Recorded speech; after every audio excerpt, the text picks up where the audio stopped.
गुरु भगवान के शुक्राने, गुरु भगवान को नमन। पिछली बार हमने पढ़ा था कि सब कुछ है ही भगवान, भगवान से अन्यत्र कुछ नहीं है।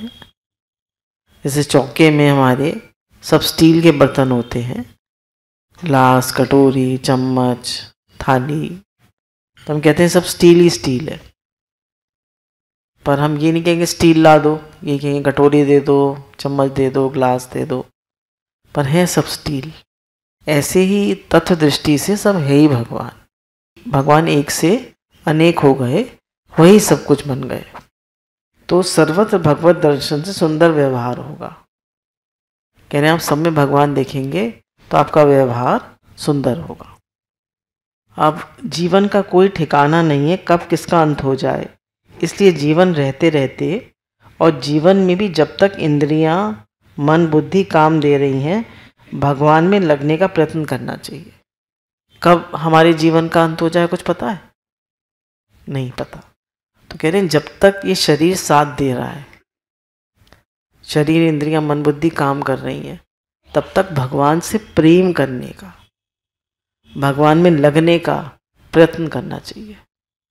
करना चाहिए नहीं? करते हैं। गुरु के शुक्राने हैं कि कोशिश रहती है कि भगवान में हमारा मन लगे, भगवान से हमारा प्रेम हो। नहीं भी हो रहा तो भी पुकार करनी चाहिए भगवान से कि मेरा मन आप में लगे, मेरा प्रेम आप से हो। हे नाथ, मैं आपका हूँ, आप मेरे हैं। बार बार पक्का करें, ये संसार मेरा नहीं है, एक दिन सब छूट जाएगा, कुछ भी यहाँ मेरा नहीं है। अच्छा, एक दिन देखिए मोहन निवास हमसे छूटेगा नहीं? छूटेगा, मानना चाहिए, एक दिन छूटेगा मोहन निवास। परिवार छूटेगा? छूटेगा।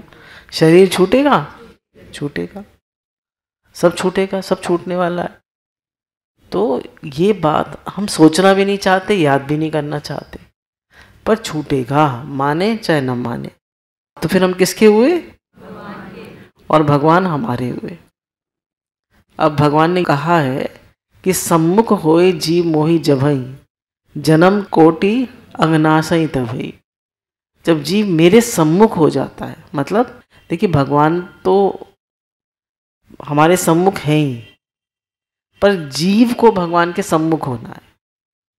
बच्चे तो, माता पिता तो बच्चे के सम्मुख रहते ही हैं, रहते ही नहीं, कुछ भी हो बच्चों के लिए करने के लिए तैयार रहते हैं। और बच्चे सम्मुख होते हैं? वो नहीं होते। तो हमारे माता पिता कौन? भगवान। वो तो हमारे सम्मुख हैं। हम सम्मुख हैं जीव, उनके बच्चे? बताइए, हम सम्मुख हैं उनके? हम नहीं सम्मुख। तो जैसे माता पिता, सब माता पिता बन गए हैं आप लोग, तो जैसे माता पिता हर समय बच्चों के लिए करने को तैयार हैं, तो ऐसे ही बच्चों को भी माता पिता के लिए करने को तैयार होना चाहिए। जैसे कि एग्जाम्पल लीजिए कि हमारे बच्चे हैं, ठीक है, व्यवहार में, नाटक में, लीला में हमारे बच्चे हैं। अब बच्चे बड़े हो रहे हैं, पर वो आके मम्मी से कहते हैं मम्मी हमें बहुत प्यार करती है, मम्मी बहुत अच्छी है, मम्मी बहुत प्यारी है। प्यार करते हैं और पैर छूते हैं बच्चे और थोड़ी सेवा भी कर देते हैं, तो माता पिता को खुशी होगी? नहीं होगी? अच्छा लगता है ना? और बच्चे बिल्कुल बात ना सुने, अपने मन से चलें, कभी पैर भी ना छुएं, कभी सुख भी ना दें, तो अच्छा लगता है? नहीं। अब हम किसके बच्चे हैं? भगवान के। तो हम भगवान से बार बार कहते हैं मैं आपका हूँ, आप मेरे हैं। हे नाथ, मैं आपको भूलूं नहीं। भगवान आपके कितने शुक्राने, आपकी कितनी कृपा है, आपने कितने अच्छे से रखा है, आपके कितने शुक्राने भगवान। हर चीज़ के हम शुक्राना माने। देखिए, अगर शुक्राने माने मनुष्य, तो सांस ले रहा है, दिल धड़क रहा है, देख रहा है, सुन रहा है, खा रहा है, पी रहा है, हजम हो जाता है, कितने शुक्राने। लैट्रीन आ जाती है, कितने शुक्राने। बाथरूम आ जाती है, कितने शुक्राने। ना आए तो, निष्कासन ना हो तो क्या हालत हो जाती है। जैसे एक महात्मा जी का पढ़ रहे थे, अंत में मूत्र अवरुद्ध हो गया। अब बताइए, बड़ी भारी तकलीफ हो गई। तो कितने शुक्राने भगवान के। तो हम भगवान के शुक्राने माने, उन्हें याद रखते हैं, तो हम उनके बच्चे हुए, वो हमारे माता पिता हुए, तो हम उन्हें खुशी होगी नहीं होगी? और हम अपने ही खाने पीने भोगने में, अपनी फैमिली में लगे रहते हैं। हम दो, हमारे दो, अब तो हमारा एक रह गया है, अब दो भी कहाँ कर पाते हैं, दम ही नहीं है। अब दम नहीं है, हम दो हमारा एक, अब तो यही रह गया है। कितना लिमिटेड हो गया आदमी देखिए। तो भगवान ने मनुष्य शरीर क्यों दिया था? वासुदेव कुटुंबकम, इसलिए थोड़ा ना दिया था कि मैं 2 जनों का परिवार बना के, 4 जनों का परिवार बना के अपने विदेश घूमने जा रहे हैं, अपना रेस्टोरेंट में खा रहे हैं, अपना खा रहे हैं, पी रहे हैं, भोग रहे हैं, मजे कर रहे हैं। इसलिए दिया था मनुष्य शरीर। किस लिए दिया था? वो भगवान के लिए, वासुदेव कुटुंबकम करने के लिए, कि ये पूरा संसार मेरा परिवार है। हमारे माता पिता भगवान है और ये सारी सृष्टि भगवान के, हम सब बच्चे हैं। तो हम कौन हुए? एक दूसरे के भाई बहन हुए, नहीं हुए? माता पिता हमारे भगवान और हम सब उनके बच्चे, तो हम सब भाई बहन हुए। किस नाते से? भगवान के नाते से। पर हम क्या करते हैं? अपनी दृष्टि को बहुत छोटा कर लेते हैं, राग द्वेष करते हैं, इच्छा अहंकार करते हैं। जैसे किसी ने सत्संग में पूछा, अपने उनके यहाँ सत्संग होता है कि सबसे ज्यादा राग द्वेष किस में होता है? तो बोले सास बहू में। मैंने कहा कमाल है। क्यों? क्योंकि दोष देखते रहते हैं ना, दोष। आप दोष देखेंगे तो राग द्वेष हो गई। आप दोष मत देखिए, एक्सेप्टेंस लाइए। बोले हर आदमी एक्सेप्टेंस चाहता है संसार। आप उसको स्वीकार करिए, वो जैसा भी है स्वीकार करिए, प्रेम का भाव रखिए, जरूर सुधरेगा वो। और सुधरे ना सुधरे आप स्वीकार करिए, आप खुश हो जाएंगे। क्या करना है? सबको सुधार के, सबकी सफाई करती है ना झाड़न, एक कोने में फेंक देते हैं उसे, कोई नहीं रखता उसको सजा के ड्राइंग रूम में यूं लटका के। देखिए इसने कितनी सफाई करी है हमारे घर की, सब उसे ऐसे कोने में डाल देते हैं। तो मनुष्य शरीर का कोई भी पता नहीं है कब इसका अंत हो जाए। यह जीवन का सर्वोत्तम और एकमात्र कार्य है। क्या? कि हम भगवान में लगे। यही जीवन का एकमात्र सर्वोत्तम कार्य है। इस कार्य के बनते रहने के साथ साथ और काम हो तो हर्ज नहीं, लेकिन ये काम रुकता हो तो कोई भी चेष्टा करना मनुष्य का प्रमाद और पाप है। यानी आप भगवान में लगे हुए हैं, भगवान आपको याद है, तो आप कोई भी चेष्टा करिए, कोई हर्ज नहीं है। पर भगवान को भूलकर आप जो भी कुछ करते हैं वो पाप है, वो प्रमाद है। प्रमाद क्यों? आए थे हरि भोजन को, ओटन लगे कपास, लग गए संसार में, भूल गए भगवान को। शादी हुई, बच्चे हुए, उनको पढ़ाया, कुछ बुराई नहीं, पर भगवान को याद करके करिए कि भगवान आपकी कृपा से हो रहा है, आपकी कृपा से सब काम हो रहा है, आप करा रहे हो, सब आपकी कृपा से हो रहा है। और मुझे सेवा मिली है, आप सेवा करा दो, बाकी मेरा लक्ष्य भजन करना है, आपको याद रखना है, ये सब मेरा लक्ष्य नहीं है। बताइए, बच्चे पालना, उनको बड़ा करना, उनकी शादी करना हमारा लक्ष्य है? बुढ़ापे में वो न पूछे तो हमने तो पूरा जीवन इसी में निकाल दिया। हाँ ठीक है, आपका कर्तव्य है, कर्तव्य कर दीजिए, लक्ष्य नहीं है। भगवान की विस्मृति के समान कोई पाप नहीं है। भगवान को भूल जाना सबसे बड़ा पाप है। भगवान सर्वत्र याद रहे और ये ध्यान रहे कि यहाँ पर 2 चीज़ हैं। भगवान हमें हर समय याद रहे और 2 चीज़ हैं, जो कुछ है सो भगवान है और जो कुछ हो रहा है सो भगवान की लीला है। पिछली बार हमने यही बात ली थी कि जो कुछ है सो भगवान है और जो कुछ हो रहा है सब भगवान की लीला हो रही है। कोई कुछ कर नहीं रहा, सब भगवान की लीला हो रही है। अगर हमारी कर्म स्वभाव पर दृष्टि होगी तो हम भगवान देख पाएंगे? नहीं देख पाएंगे। कर्म स्वभाव से दृष्टि हटानी पड़ेगी। पहले कह रहे हैं सब रूप में भगवान ही प्रकट हैं, तो पहले अच्छे अच्छे रूपों में देखें, फिर बुरे रूप में भी देखें। पहले जो हमारे अनुकूल चलते हैं उनमें देखें, और फिर जो हमसे उल्टा चलते हैं उनमें भी देखें भगवान। सब तो हमारे अनुकूल नहीं चलते, कोई कुछ उल्टा भी चलते हैं तो उनमें भी भगवान देखें। मनुष्य ऐसा स्वभाव होता है कि अनुकूल में शुभ की भावना करता है, प्रतिकूल में नहीं करता। अनुकूल में तो सबको भगवान दिख जाते हैं, भाई सब आपके अनुकूल है ही भगवान, है ही भगवान। बेटा तो मेरा बिल्कुल भगवान है, बहू थोड़ी थोड़ी भगवान है, ज़्यादा भगवान नहीं है, थोड़ी थोड़ी, मतलब उसमें है तो है ही भगवान, पर मुझे थोड़ा थोड़ा दिखता है। जब वो जवाब देती है या कुछ करती है तो नहीं दिखता। आँख के सामने सुंदर रूप दिखे तब तो उसमें मन लगता है, और विभत्स रूप दिखे तो हट जाता है मन। पर वास्तव में विभत्स भी तो भगवान है, अनुकूल भी भगवान है और प्रतिकूल भी भगवान है, सब भगवान है। उनके भारी रूप अलग अलग हैं। भारी प्रक्रियाओं में भेद भी रहना चाहिए, अभेद हो नहीं सकता व्यवहार में, परंतु सब एक भगवान है, इसमें कोई संदेह नहीं। अब कह रहे हैं व्यवहार कभी एक नहीं हो सकता, परमार्थ है, तत्व दृष्टि से सब है ही भगवान, पर व्यवहार में तो सब में भेद है, तो कभी एक हो ही नहीं सकते। घर में कई स्त्रियां हैं, देखिए माता जी हैं, फिर बेटी है, फिर बहू है, फिर एक नौकरानी भी है। आप सब व्यवहार कर सकते हैं? माता जी रहेंगी, बेटी बेटी रहेगी, पत्नी पत्नी रहेगी, नौकरानी नौकरानी रहेगी, और बहू बहू रहेगी। सब अलग अलग व्यवहार करेंगे सबसे। सब व्यवहार कर सकते हैं? नहीं कर सकते। व्यवहार कभी सम नहीं हो सकता, पर तत्व दृष्टि से सब भाव हो सकता है कि सब है ही भगवान। उन्होंने कहा है कि जैसे व्यवहार कभी एक सा नहीं होता, विनय से संपन्न ब्राह्मण और चांडाल, कुत्ते का मांस खाने वाला, इन दोनों में कोई मेल नहीं है। ये अत्यंत क्रूर है, वे अत्यंत विद्या विनय संपन्न है। अब भगवान ने गीता में कहा है कि जो विनय युक्त ब्राह्मण में और चांडाल में एक ही आत्मा देखता है, वही सत्य देखता है। तो हैं तो दोनों बिल्कुल अलग, वो विनय युक्त ब्राह्मण है और वो चांडाल है, वो कुत्ते का मांस भी खा जाता है। दोनों में एक भगवान है या नहीं? एक भगवान देखना कितना मुश्किल है। अरे ये तो बिल्कुल बेकार आदमी है और ये कितना अच्छा आदमी है। तो कह रहे हैं पर तत्व दृष्टि से एक ही भगवान है। तो भगवान कह रहे हैं गीता में, जो दोनों में एक ही भगवान देखता है वही सही देखता है, वही सच देखता है। तो व्यवहार तो कभी सबका एक नहीं हो सकता, पर परमार्थतः सब एक है। परमार्थतः सब एक हैं और व्यवहार में भेद है। समदर्शी को सर्वत्र सर्वदा और सर्वथा भगवान दिखते हैं सब जगह। जित देखो तित श्याममयी, गोपियों ने कहा हम जिधर देखती हैं उधर श्याम दिखते हैं, सब श्याम है।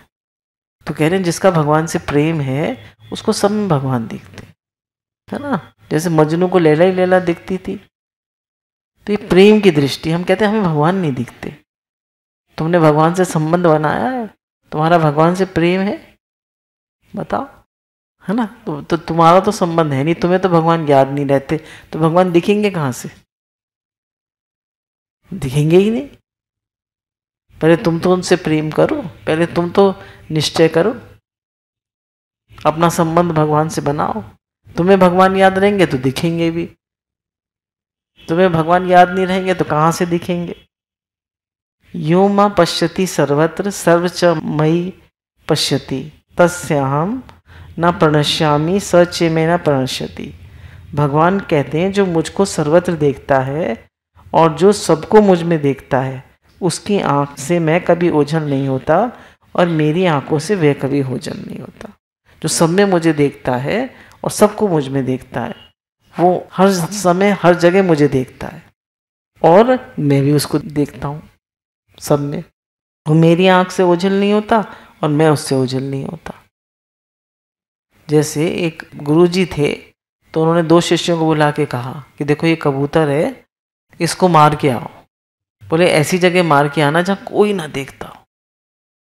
उसने कहा ठीक है गुरुजी। वो जंगल में गया और कबूतर को मार आया। बोल दूसरे से कहा कि जाओ कबूतर को मार के आओ, तो उसने जहाँ देखा बोला भगवान देख रहे हैं, यहाँ तो सब जगह भगवान है, कहाँ मारूं? इधर भी भगवान है, इधर भी भगवान है, इधर भी भगवान है, उधर भी, कहाँ मारूं इसे? कोई जगह है ही नहीं जहाँ इसको मार सकूं। तो गुरुजी ने पूछा भैया मार के आया? बोला गुरुजी सब जगह भगवान थे, सब जगह वो मुझे देख रहे थे, कैसे मारता? दूसरा बोला जंगल में कोने में गुरुजी मार के आए, किसी ने नहीं देखा। अब उसको भगवान दिख रहे थे? उसको तो नहीं दिख रहे थे। भगवान ने कहा मैं सब में हूं और सब जगह हूं। तो जब हम सब में भगवान देखते हैं, सब जगह देखते हैं, तो भगवान हमसे कभी ओझल नहीं होते। हमें भगवान की याद हर समय बनी रहती है। कहने लीला बुद्धि होने पर व्यवहार में यदि भेद भी रहेगा और रहेगा ये संसार है, सुख दुख नहीं होगा। कहने जब हमारी लीला बुद्धि हो जाती है, मतलब कि सब भगवान की लीला हो रही है, सुख दुख नहीं होता है। जैसे किसी ने बुरी तरह हमसे कर दिया, हम कहेंगे अरे भगवान की लीला है। आज नरसिंह रूप में आए हैं भगवान, कितना क्रोध कर रहे हैं, देखो कैसी लीला कर रहे हैं। आज आप ये अवतार लेकर आए। मृत्यु आई तो मौत के रूप में भगवान आए हैं।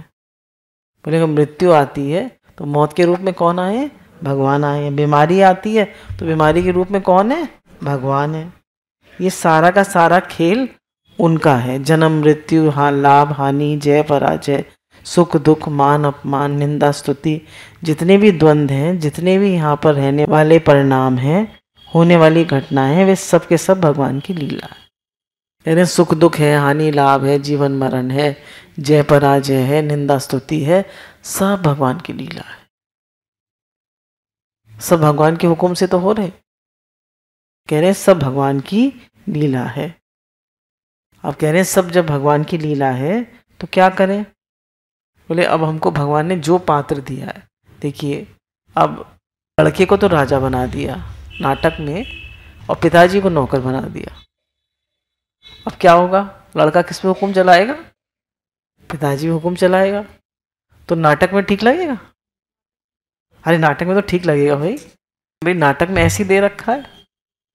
तो ऐसी भगवान ने अलग अलग हमको स्वांग दिए। स्वांग मतलब रोल दिए अलग अलग।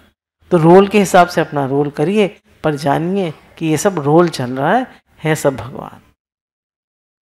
जैसे नाटक में सब अपना अपना रोल करते हैं ना, ऐसे अपना रोल करिए और जानिए सब भगवान है। लीला देखें और उनकी आज्ञा अनुसार लीला करें। जहाँ पर जैसा करने की भगवान ने आज्ञा दी है, जैसे रोगी है तो सेवा करें, माता है तो प्रणाम करें, सेवा करें, पत्नी है तो प्रेम करें, बच्चा है तो दुलार करें, उसे अच्छा मनुष्य बनाएं, गुरु है तो शिक्षा दें, स्वयं अच्छे आचरण करें, शिष्य हो तो गुरु भक्ति करो, उनसे सीखो। अपने अपने क्षेत्र में अपने अपने वेश के अनुसार खेल करें, खेल कभी बिगड़ने ना पावे। कहते जो लीला में भगवान ने हमें रोल दिया है वो बिगड़ने ना पावे, खेल खराब न हो जाए। खेल खराब हमने कर दिया अपनी मूर्खता या लापरवाही से। जब भी हम खेल खराब करते हैं, अपने रोल को रोल की तरह नहीं करते हैं, तो क्या होता है? खेल खराब होता है। तो खेल को खेल की तरह करें। जब सर्वत्र सब भगवान को देखते हैं, सब में भगवान लीला देखते हैं, तो भगवान के स्मरण के सिवाय किसका स्मरण होगा? जब सब में आपको भगवान दिख रहा है, बेटा नहीं है ही भगवान, बहू नहीं है ही भगवान, सब चीज़ है ही भगवान, तो कह रहे हैं आपको भगवान की स्मृति हर समय बनी रहेगी, भगवान का स्मरण हर समय बना रहेगा। जो वस्तु सामने आई वे भगवान, और जो हो रहा है उनकी लीला। जो वस्तु सामने आई वो भगवान, और जो हो रहा है वो उनकी लीला। तब मन में जो भी आया सो भगवान। अब कह रहे मन में भी जो आ रहा है वो भी सब भगवान। दिन रात भगवान का स्मरण होगा, दिन रात भगवान का दर्शन होगा, दिन रात भगवान से बातचीत होगी। कह रहे जब आपको सब में भगवान दिखेगा, सब भगवान की लीला दिखेगी, तो दिन रात भगवान दिखेंगे और दिन रात भगवान से बातचीत हो। जब लड़के की नई नई शादी पक्की होती है तो उस रात दिन किसके बारे में सोचता है? होने वाली पत्नी के बारे में। और सारे दिन बातचीत भी उसी से करता है, मन ही मन उसी से टेलीफोन पे बात करेगा, उसी से बातचीत करेगा, उसी का ध्यान रहेगा, उसी का ख्याल रहेगा। बोला ऐसे ही जब हमारा भगवान से प्रेम है और सर्वत्र भगवान के दर्शन हो रहे हैं, तो हमारा भगवान की से ही बातचीत होगी, वो उन्हीं के दर्शन होंगे, वो ही प्रेम करने योग्य है, वो सब रूपों में वही है। भगवान ने कहा है कि जो इस प्रकार देखता है वह महात्मा दुर्लभ है। वासुदेव सर्वमिति, ये सारा का सारा वासुदेव है। इस प्रकार जो मुझको भजता है वह महात्मा बड़ा दुर्लभ है। तो अगर आपको आपकी दृष्टि बन जाए सब भगवान है, तो आप बड़े दुर्लभ महात्मा है। जब भाषा के आग्रह से ज्ञान का तिरस्कार होता है, जैसे हम कह रहे हैं ना सर्वत्र भगवान है। अब हमें यह है कि हमारी राष्ट्रभाषा हिंदी है, ठीक है, बच्चों को हिंदी पढ़ना चाहिए। अब हम कहेंगे हम तो अपने बच्चों को अंग्रेजी नहीं पढ़ाते। जैसे जब तुलसीदास जी ने वो लिखी रामायण, तो उसको उन्होंने वैसी भाषा में लिखा, खड़ी बोली में, बोलचाल की भाषा में। तो लोगों ने कहा ये तो संस्कृत में नहीं, कौन सा ग्रंथ है, तो उसका तिरस्कार कर दिया। तो जब सब ग्रंथों को रखा गया शिव जी के मंदिर में, सबसे नीचे ब्राह्मणों ने उसको रखा था, तो सबसे पहले कौन सा ऊपर आ गया ग्रंथ? रामायण सबसे ऊपर आ गए। और उसके अंदर क्या लिखा था? सत्यम शिवम सुंदरम। तब माना लोगों ने उसको, नहीं तो मान्यता ही नहीं दे रहे थे, क्योंकि उनको आग्रह था कि सब कुछ संस्कृत में होना चाहिए, चाहे किसी के पल्ले पड़े चाहे ना पड़े। तो भाषा के आग्रह से ज्ञान का तिरस्कार होता है, मजहब के आग्रह से मानवता का तिरस्कार होता है। जैसे भाई हिंदू मुसलमान ऐसे मजहब बना लेते हैं ना हम, तो ये फलाना है, ये फलाना है। तो कह रहे हैं मानवता, जो भगवान ने कहा कि सब मनुष्य हैं, उसका तिरस्कार होता है। हमारे एक भावना नहीं रहती, हमारा भगवत भाव नहीं रहता। रहता है कोई मुसलमान दिख जाएगा, अरे ये तो मुसलमान, अरे ये तो शूद्र है, अरे ये तो फलाना है, और है कौन? सब है ही भगवान। फिर प्रांत के आग्रह से राष्ट्र का तिरस्कार होता है। भाई ठीक है, आपका जो मज़हब है, आप हैं हिंदू, ठीक है, अच्छी बात है, बहुत अच्छी बात है, आप अपने मज़हब का रिस्पेक्ट करिए, पर दूसरों को बुरी तरह तो मत करिए, उनसे द्वेष तो मत करिए, नहीं तो आप मानवता का तिरस्कार कर रहे हैं। फिर बताया प्रांत, हम कहते हैं हम तो यूपी वाले हैं। अब जैसे महाराष्ट्र साइड में अगर कोई दूसरे प्रांत का आ जाए तो उसको प्रमोशन नहीं देते आसानी से, अपने प्रांत का बड़ा भारी आग्रह होता है। तो कह रहे हैं प्रांत ठीक है, आप रह रहे हैं उसमें, बहुत अच्छी बात है, आप स्टेट के हैं, पर कह रहे हैं पहले क्या आता है? राष्ट्र। तो जब प्रांत का आग्रह होता है तो राष्ट्र का तिरस्कार होता है। तो कह रहे हैं जब हमारी छोटी छोटी बुद्धि होती है, छोटी छोटी, हम अपने को लिमिट कर लेते हैं। जैसे मैं बताया भाई 2x2 की मेरी फैमिली है, और ये हमारा दायरा है, ये हमारा फैमिली है, भाई बहुत बड़ी अच्छाई सबको मिला के चल रही है। और अगर आपका बच्चा कोई सत्संग में लग गया तो वो तो पूरे संसार को मिला के चल रहा है। तो कौन सी बहू अच्छी हुई? जो घर को मिला के चल रही है या पूरे संसार को मिला के चल रही है? अम्मा जी ने क्या कहा? अम्मा जी ने ये नहीं कहा घर को मिला के चलो, अम्मा जी ने कहा ज्ञान लो, भगवान में लगो। हाँ सच्ची बात है। हम क्या कहते हैं? बेटा घर को मिला के चलो। कोई कहेगा कि सत्संग में आओ, भगवान में लगो, कहते हैं? हिम्मत होती है किसी की? नहीं होती। पर देखिए अम्मा जी ने हिम्मत करी, कहा भगवान में लगो। छोटी छोटी बुद्धि का हम त्याग करेंगे तभी तो बड़ा वो होगा। तो कह रहे ये छोटी छोटी जो हमारी बुद्धि है इसका हम त्याग करें, जो हमारी लिमिटेड बुद्धि है उसको त्याग करें, बड़ा सोचें। जैसे मुझे एक दृष्टांत ध्यान आ रहा था, एक जग में पहले रेत भर दी, अब उसमें कुछ आ सकता है? तो उसमें कुछ आ सकता है? नहीं आ सकता। अब हमने उसमें पहले कंकड़ डाले, अब कंकड़ डाले बड़े बड़े, मतलब जो हमारे जीवन का सबसे इम्पोर्टेंट काम है पहले हमने वो किया। सबसे इम्पोर्टेंट काम क्या है? हमने सबसे पहले सोए उठते ही क्या किया? भजन किया। नहा धो के क्या करने बैठे? भजन। अब हम सबसे पहले घर का काम करने लग गए तो भजन कर पाएंगे? वो रह जाएगा, वो सबसे पहले रह जाएगा। थोड़ा जल्दी उठे, घर का काम मानिए हमारा 6 बजे शुरू होता है, तो हम 4:30 बजे उठ गए, नहाएंगे धोएंगे भी तो, और बैठ गए भगवान के ऊपर। चलिए जी नहा धो बाद में लीजिए, फ्रेश होके और ब्रश करके भजन करने बैठ गए। सबसे पहले भजन किया।